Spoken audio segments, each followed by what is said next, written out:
empresário e pecuarista Reinaldo Zucatelli, que é baseado em Marabá, um grupo bastante grande que mexe com concessionária de veículos, que mexe com agropecuária e que inclusive também já mexeu com madeira. Nós estamos aproveitando aqui o evento do Agro Pará 2016, em que grandes empresários do agronegócio estão por Belém, para poder conversar com cada um deles. Senhor Reinaldo, é um prazer tê-lo aqui, muito obrigado por ter vindo. Igualmente. Qual a importância, como é que o senhor vê uma premiação como essa, como o Agro Pará? Que importância tem para o seu segmento? Mauro, acho que para nós é importante, porque nós que chegamos aqui, né, na região sul e sudeste do Pará há 40 anos. O senhor é natural de onde? Do Espírito Santo. Certo. E veio atraído por terras? Por terras, entendeu? Meus familiares, né? Meu pai, meus irmãos. E na época a gente começou com agropecuária, com a pecuária mesmo, né? E com a indústria madeireira, certo? Que é a nossa origem lá no Espírito Santo, a indústria madeireira. Então esse dia de hoje, esse dia é muito interessante porque é para um reconhecimento, acho, do nosso trabalho, acho que para que nós estamos num caminho certo, né? A gente tem trabalhado realmente muito no melhoramento genético da pecuária, né? Trabalhando com várias raças para poder oferecer e democratizar essa genética para toda a região, para o Pará e para o resto do Brasil. O Grupo Zucatelli hoje está centrado na agropecuária e na concessionária de veículos. Madeira, saiu? Madeira nós não estamos mais já há alguns anos, né? E a concentração é bem na pecuária mesmo. Nós hoje estamos em várias regiões do sul e sudeste do Pará, em vários municípios, né? E mais na diversificação de automóveis, né? De caminhões, máquinas e automóveis. Senhor Reinaldo, o nosso clima, as nossas terras são realmente as melhores para a criação do gado? Nós no Pará, a gente ouve inclusive e a gente confirma que é uma região que é propícia, porque tem muita água e muito sol, né? Então, é um gado que não precisa tanto de medicamentos, né? Enquanto que em outras regiões, a gente vê falar que a pessoa tem que ter uma fazenda e tem que ter uma farmácia dentro da fazenda para poder atender às necessidades dos animais, principalmente no gado leiteiro, né? Em outros lugares aí, Minas, São Paulo e tal, tem uma verdadeira farmácia de medicamentos, né, para que eleva bovinos, o custo de produção? Que eleva o custo. O nosso gado, ele é verde. O seu gado, justamente, ele vive do pasto. Além de viver do pasto, ele não tem muita contaminação de medicamento, né? Que é a não ser a fitose, que é em 6 meses, e vermífugo. Não tem outros medicamentos de doenças, assim, né? Então é muito bom. E o senhor mexe, o senhor cria o pasto ou ele é natural? Não, nosso pasto é artificial, né? É criado, né? E hoje nós já estamos no processo de melhoramento também de pasto, adubação.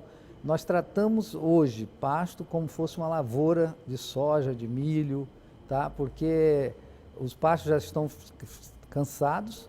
Então hoje nós temos que mexer com a terra, calcarear e botar adubo para poder, sementes novas também selecionadas, para poder ter realmente alimento verde e natural para o gado. O senhor acha que chegou o momento de parar um pouquinho de pensar em quantidade e focar na qualidade do produto? Com certeza. Isso aí, Mauro, você está falando é muito interessante, porque antigamente as pessoas pensavam muito em quantidade. E hoje, até porque nós não podemos mais abrir mais propriedade, nós não temos mais condições de ampliar, né, pastagem, nós temos que colocar o gado dentro do que a gente tem. E aí nós temos que partir realmente para a qualidade. Melhoramento genético. Melhoramento genético, e com isso, por exemplo, você vai poder ter uma produção talvez igual que tivesse com mais quantidade de rebanho. Por quê? Porque você vai tem um valor agregado, o preço sobe. O preço sobe, você vai produzir um boi com menos tempos, né? Enquanto que antigamente se produzia um boi com 4, 5 anos, hoje nós estamos trabalhando para produzir em torno de 2 anos, 2 anos e meio. Agora, senhor Reinaldo, pelo que os números que falam, o Pará tem quase 3 bois para cada habitante. Então, sobra carne. O nosso foco tem que ser exportação. Mas nós ainda patinamos um pouco nesse segmento. Primeiro era a questão da aftosa, que parece estar resolvido, né? Tem a vacinação natural, mas não existe mais como empecilho. Mas nós temos algum tipo de dificuldade logística. Eu ouço falar muito dos empresários pecuaristas da dificuldade, está na mão só de um grupo de frigorífico ou precisa exportar o boi em pé. Quer dizer, parece que tem um problema de mercado. É muito importante sua pergunta, é pertinente, porque você sabe que nós temos um rebanho no Brasil em torno de uma cabeça por habitante, em torno de 200 mil cabeças. No Pará é 200 milhões de cabeças. No Pará é 20 milhões de cabeças, em torno disso aí. Então dá realmente 3 animais por habitante. Agora, o que nós estamos tendo um problema seríssimo é uma diferença de preço de outras regiões, como Goiás, Mato Grosso e São Paulo, por exemplo, que o boi lá, enquanto lá a arroba está 150, aqui no Pará está 125, 128. Uma diferença de quase 20%, que isso não justifica nada, nem frete, nem nada, porque o frete não chega a isso. E a que você atribui essa diferença? Se a nossa justamente carne, inclusive, é um boi verde, que deveria ser muito mais valorizado. Muito melhor. Eu acabei de vir de um encontro de pecuarista, patrocinado pela DAO, em São Paulo agora, e foi falado até nos Estados Unidos, estão pagando a mais no boi verde, porque lá quase todo o rebanho é tratado, né, em cocheira, porque é um boi melhor. E hoje o nosso boi é 100% verde, só de pasto. Então o que acontece? Nós deveríamos ter um preço ainda melhor do que um gado, às vezes de confinamento, né, em São Paulo, em Goiás e tal, enquanto que isso não, nós estamos vendendo mais barato. Isso em função de poucos frigoríficos, e nós temos então hoje mais ofertas do que procura, e com isso nosso preço está caindo. E qual seria a solução, senhor Reinaldo? De repente os pecuaristas se unirem e partirem para um frigorífico próprio? Seria alguma solução, mas nós precisaríamos hoje no Pará do dobro de número de frigoríficos que tem hoje para poder regular esse mercado. Hoje nós devemos ter em torno aí talvez de 20 frigoríficos, precisava mais de 20. Mas isso aí seria um pouco difícil para os pecuaristas tomar essa medida, porque estaria mudando o rumo da atividade, uma outra, né? É meio complicado isso aí.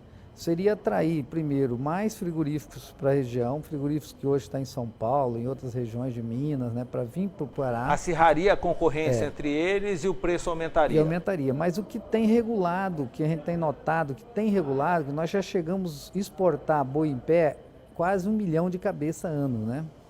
O Pará tinha 95% da exportação do Brasil em boi em pé. Com aquele problema que houve, do né, navio, do naufrágio, aquilo, nós tivemos um grande prejuízo no agronegócio do Pará. Com isso, o Maranhão começou a exportar. O boi paraense. Até o boi maranhense mesmo. O problema é esse, mais o boi maranhense. E que isso aí, que eles não tinham costume disso aí, começaram a exportar a partir do problema que houve no Pará. E agora o governo do Pará está fazendo uma cota, né? Existe cota para poder levar o boi daqui. O último navio que eu fiquei sabendo, que tinha uma capacidade para 8 maior, mil, só pôde levar 6 mil. Então, por exemplo, isso aí tudo vai dificultando, enquanto que no Rio de Janeiro, ou melhor, em São Paulo, diz que saiu um navio com 20 mil boi. Então, tem que ser revisto isso aí pelas secretarias, né, envolvidas no agronegócio, na pecuária, para poder liberar o Pará, como em outros estados estão fazendo, né, para voltar Reinaldo, isso aí. A gente sempre ouviu falar que o agronegócio no Pará era um grande negócio de futuro. O senhor acha que esse futuro já chegou? Nós estamos na plenitude para começar realmente a gerar renda, a gerar bem-estar para o povo paraense, a decolar com a nossa economia no agronegócio? Com certeza. Hoje, o agronegócio ainda é o que sustenta isso aí, né? Nós que mexemos com outras atividades, né, de concessionárias de veículo, a gente sente que ainda onde tem dinheiro é quem está mexendo com agronegócio. E eu não estou falando aqui só de proprietários de fazenda e tal, eu estou falando de funcionários, né, vaqueiros, gerentes. Toda a cadeia produtiva. Toda a cadeia produtiva, e isso gera milhares de emprego, né, na região. Esse povo ainda é o que tem dinheiro para comprar. Porque em outras atividades, mesmo os proprietários, os diretores, estão com problema, porque o mercado caiu demais. Então, hoje, o agronegócio ainda é o que sustenta o Brasil e o Pará. Seu Zucatelli, uma curiosidade. Quase todo grande empresário pecuarista, quando diversifica seu negócio, parte para a concessionária de veículos. Certo. Nós temos vários casos no Pará, é o seu caso, é o caso do Grupo Revemar, Grupo Mônaco, Grupo EBD e assim por diante. O que leva a essa diversificação focada em veículos? É que realmente vocês, como agropecuarista, usam muito veículos, muitas máquinas? O Pará está mecanizado.